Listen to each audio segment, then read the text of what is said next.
আসসালামু আলাইকুম এভরিওয়ান। আমাদের আজকের যাত্রা যশোর গদখালি সহ আরও কয়েকটি দর্শনীয় স্থান। এজন্য আমরা ভোর 4:30-এই রওনা দিই বাসা থেকে, কারণ ফাট সকালে ফুলের পাইকারি বাজার দেখতে হবে।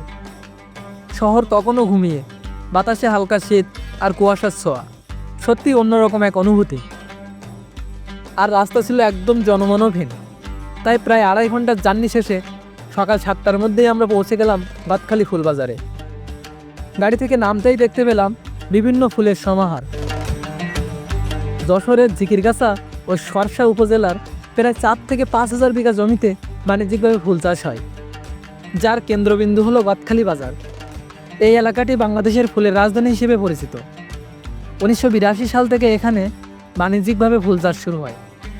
এখানকার প্রায় 6,000 কৃষক রজনীগন্ধা, গোলাপ, গাঁদা, চন্দ্রমল্লিকা সহ প্রায় 12 ধরনের ফুল চাষ করে থাকেন। দেশের মোট ফুলের চাহিদার প্রায় 70 থেকে 75% এই গদখালি থেকেই পূরণ করা হয়। তো এই ছিল আজকের সকালের গদখালি। দেখা হচ্ছে পরবর্তী কোনো ভিডিওতে। ততক্ষণ সবাই ভালো থাকবেন, সুস্থ থাকবেন। আল্লাহ হাফেজ।